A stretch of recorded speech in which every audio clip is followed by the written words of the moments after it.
que conocemos poco, pero son muy relevantes, como son las turberas y los pomponales. Ambos son tipos de humedales que permiten, por un lado, absorber y retener mucha agua dulce y, por otro, capturar mucho carbono. Son cosas que no sabemos y por eso necesitamos tener leyes que protejan esos entornos. Pero no son los únicos entornos que no conocemos. Lo que está bajo el agua es para nosotros un misterio. Entre ellos, el enorme aporte que hacen los bosques de macroalgas justamente a combatir la captura, a lograr mayor captura de carbono de la atmósfera y bajar así el calentamiento global. Erasmo Macaya estuvo con nosotros, él es académico del Departamento de Oceanografía de la Universidad de Concepción e investigador del Centro Ideal y nos iluminó en una entrevista sobre este tema que sin duda va a ser muy relevante durante 2022. ¿Cómo estás, Erasmo? Hola Paloma, muy bien, acá, gracias por la invitación. Mira, queremos partir tratando de dimensionar bien por qué son tan importantes los bosques de macroalgas. Los bosques de macroalgas, tú ya lo mencionaste, son lugares tremendamente importantes en términos ecológicos, pues son zonas que proveen una serie de servicios para otros organismos, incluidos nosotros los humanos.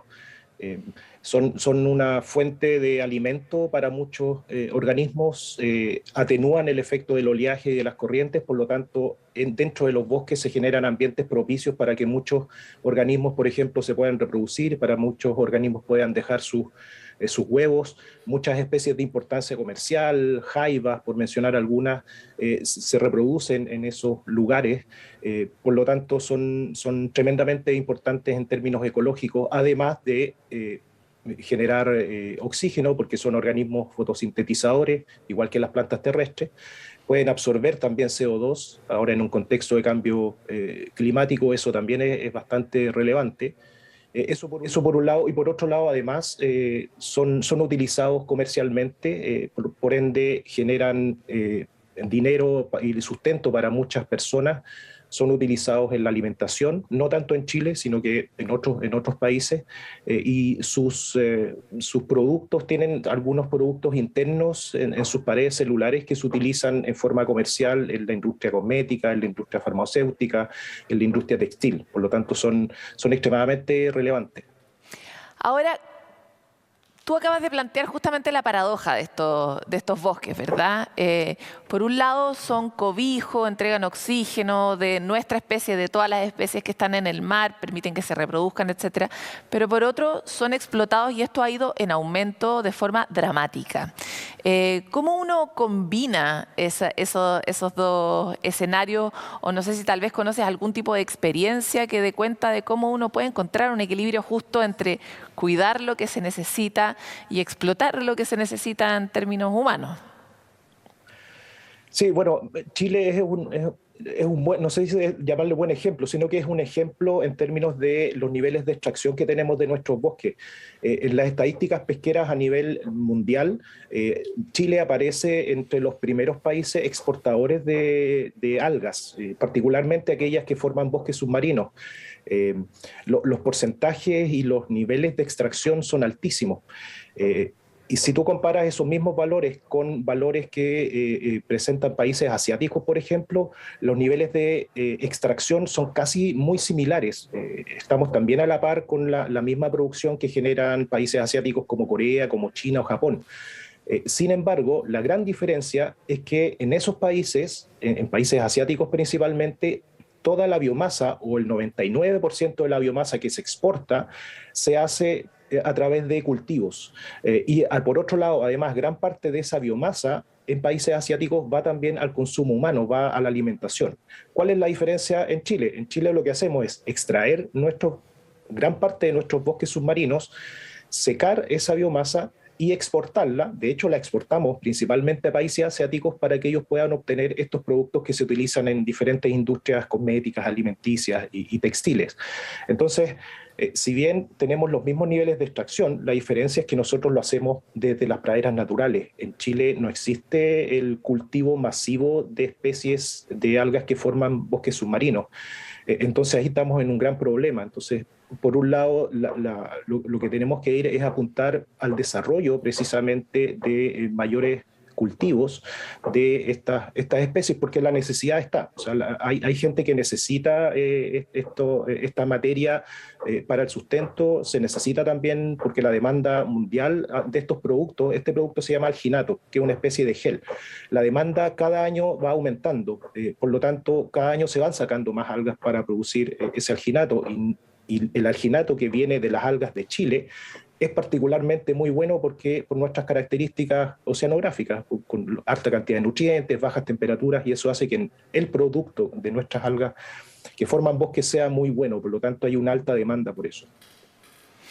Entonces, el gran camino como para que Chile se mantuviera en una línea más o menos sostenible es empezar a generar algún tipo de cultivo, ¿no? Eso es lo que planteas para no seguir, en el fondo, deforestando nuestros bosques marinos. Pero, ¿cómo uno hace para que los cultivos no sean en sí mismos un problema ecosistémico? Lo miro guardando todas las proporciones, por ejemplo, con la industria salmonera, ¿no? Cuando uno produce algo a gran escala, de alguna forma igual desequilibra el medio ambiente porque pone algo en abundancia que habitualmente no está en abundancia. Entonces, ¿cómo desde el conocimiento que ustedes tienen también en el Centro Ideal puede haber un sistema de cultivo que sea sostenible?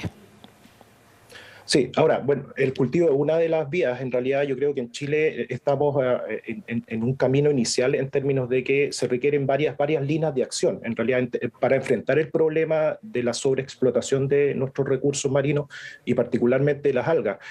Y ahí debo mencionar, por ejemplo, la difusión del ecosistema marino en su conjunto. Chile es un país que, pese a esta larga franja costera, desconocemos mucho de los organismos que viven acá. Las algas, ¿para qué mencionar? Yo creo que la mayoría de las personas con suerte ha escuchado hablar del cochayuyo y del luche, sin embargo tenemos una alta diversidad de algas. Muchas personas no conocen, no saben lo que es un bosque submarino. Por lo tanto, eso también es importante considerarlo como estrategias, por ejemplo, de que conozcamos que en nuestro país tenemos bosques submarinos, que por ejemplo en el extremo sur tenemos uno de los bosques submarinos más grandes e incluso intactos desde hace muchos cientos de años. Entonces, por ahí hay varias líneas de acción. Lo otro también, claro, es la producción vía cultivo. No es fácil porque el cultivo, particularmente de las algas que forman bosque, es complejo. Los ciclos de vida de las algas pardas que forman bosque es bastante complejo y replicarlo en laboratorio no es fácil. Ahora, eso se conoce, en Chile hay varios estudios a nivel de laboratorio. Como tú lo mencionas, el problema es que hay que masificar esto, y ahí eso es de alguna forma alguna complicación, porque todavía no tenemos la experiencia para realizarlo. Sí existe el conocimiento, hay que también invertir en eso, en países asiáticos donde se produce mucha biomasa a partir de cultivo, hay subvenciones para el desarrollo de estos cultivos. Por lo tanto, es un camino de que tenemos que aprender probablemente y mirar las experiencias en otros países para seguir esas políticas de alguna forma que permitan el desarrollo de esta acuicultura. La acuicultura de algas, por lejos, si tú lo comparas con cualquier otra acuicultura, por ejemplo, o la agricultura terrestre, por lejos genera mucho menor impacto. O sea, tú no necesitas, por ejemplo, para vegetales marinos, en este caso algas, no necesitas agua dulce, no necesitas fertilizantes, no necesitas pesticidas, simplemente tienes los cultivos ahí en zonas oceánicas. Por lo tanto, el impacto también es bastante menor en comparación con otra industria. Yo creo que tampoco hay mucha comparación con el salmón, porque, bueno, de partida son organismos carnívoros, sí, tú necesitas entregarle mucho alimento, tienen un impacto muchísimo más alto, además es una especie introducida, nuestros bosques son nativos, tenemos especies endémicas, especies que solamente crecen en Chile, entonces ahí hay algunas diferencias también Sí, importantes. totalmente. Preguntaba solo por el problema del equilibrio, ¿no? Que parece ser justamente lo que se nos ha perdido el conejo, no sabemos dónde está el punto de equilibrio. Pero vamos ahora al tema de tu reciente publicación. ¿Cuántos tipos de algas existen en esta tipología que hiciste sobre nuestro patrimonio en la Patagonia? Sí, bueno, este es un trabajo en conjunto. Hay más investigadores de la Universidad de Magallanes, también estudiantes doctorales de la Universidad Austral, una colega que fue la directora del Museo de Historia Natural de Santiago, incluso experta en algas. Así que fue un trabajo en conjunto en desarrollar esta guía que muestra 60 especies de algas. Hay 60 especies distintas que tú puedes visualizar en esta guía. A lo largo de Chile continental se han descrito aproximadamente poco más de 400 especies, 450 especies. La Patagonia tiene la mayor diversidad de macroalgas en todo Chile. En la medida que tú avanzas hacia el sur, aumenta el número de especies de algas. La zona de la Patagonia es muy interesante, se han descrito aproximadamente 270 especies. Nosotros estamos presentando una guía con 60 especies que son las especies más comunes, que cualquier persona que se acerque a la zona costera, espera, por ejemplo, que baje la marea, puede visualizar muchas de las especies que allí están y estas aparecen en esta guía. Así que fue un trabajo bien interesante con estos otros colegas para poder de alguna forma relevar la importancia que tienen estos organismos ahora en Patagonia. Ya me dijeron que se me acabó el tiempo, pero tengo que hacerte esta pregunta también para dimensionar. Cuando hablamos de bosques de macroalgas, ¿qué altura tienen estos bosques? Porque sabemos cómo son los bosques de coihue, pero no sabemos cómo son los bosques de macroalgas. Sí, la altura depende del lugar donde tú midas. Hay lugares donde, por ejemplo, se ha descrito que los bosques de algas, particularmente el hemisferio norte, pueden llegar hasta 50 o 60 metros de altura un individuo de estas algas pardas. En Chile, sobre todo en la zona sur, hay bosques que pueden llegar a medir de altura 20, 25 metros. Entonces, son además no solamente la altura, sino que son bosques bastante densos. Entonces, forman estructuras tridimensionales bien importante. Muchas gracias, Erasmo, por esta conversación. De verdad necesitamos conocer. Es difícil para seres terrícolas comprender bien qué pasa bajo el agua. Por eso tan importante este encuentro contigo. No, gracias a ustedes por la invitación.